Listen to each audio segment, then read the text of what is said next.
Oh tiens.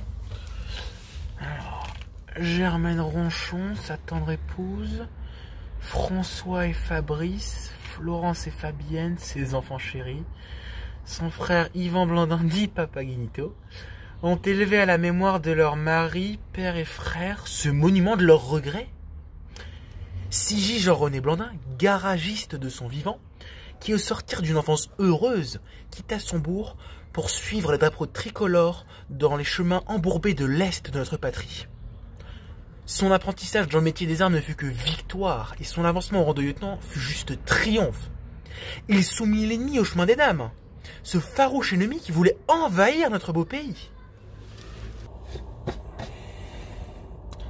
Il dompta le Boche, mais sa propre renommée ne fut jamais l'objet de ses succès, mais la gloire de sa patrie. Rude, sévère, mais correct, il fut pour ses camarades et subordonnés un chef exemplaire, toujours disponible pour une parole réconfortante. Et ses efforts ne furent vains dans ce long combat douloureux. Mais dès que la patrie cessa de l'exiger, il cessa de vaincre pour s'en retourner en son bourg, qu'il accabla d'honneurs mérités. En sa 27e année, il prit Germaine Ronchon pour femme, qui lui donna 2 fils et 2 filles. Bonheur de ces années de dur labeur comme concessionnaire Citroën, il reprit les armes pour combattre dans la clandestinité farouche.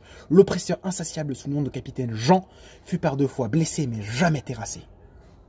Il témoigna à la chambre civique contre Paul Reboul, accusé de soutien actif à l'occupant, qui fut blanchi des soupçons tangibles dont il était l'objet.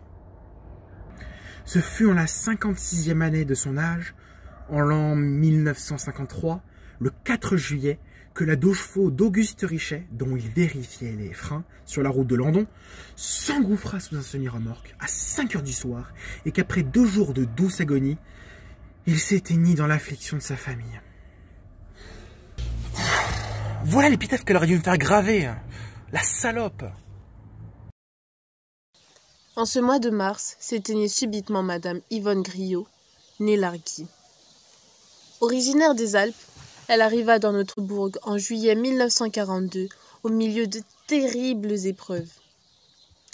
En juillet 1951, elle épousa Monsieur Eugène Griot et entra ainsi dans l'une de nos plus anciennes familles.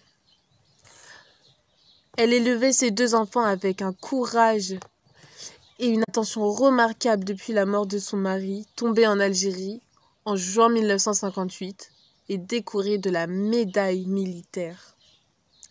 Malgré les difficultés et les souffrances qui l'accablaient, elle ne manquait pas de participer à notre vie locale. En 1960, elle tenait le stand gâteau à la fête de la paroisse Sainte-Clotilde et participait à l'élaboration des costumes pour le gala de la fête de l'école.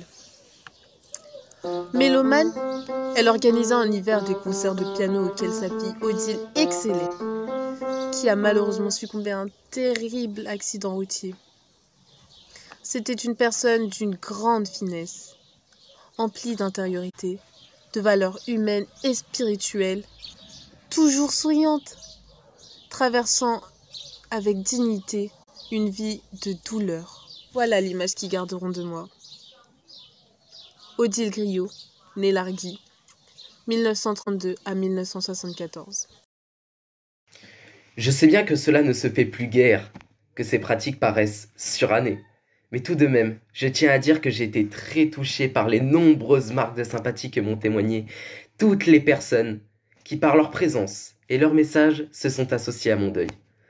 Et j'en profite également pour remercier très sincèrement mes enfants et petits-enfants, parents et alliés, mes anciens voisins de la Grande Rue, le docteur Bouveau et son prédécesseur, le docteur Lemoine, le personnel de la maison de retraite, mes amis du club de bridge, les sapeurs-pompiers de Landon, le service des urgences du centre-ville, et tous ceux qui par leurs fleurs, leur envoi et leurs pensées se sont associés à ma peine. Que tous trouvent ici l'expression de ma profonde gratitude et de mon éternelle reconnaissance. Signé Marie-Louise Grandjean, née Jobard, 1921-1992.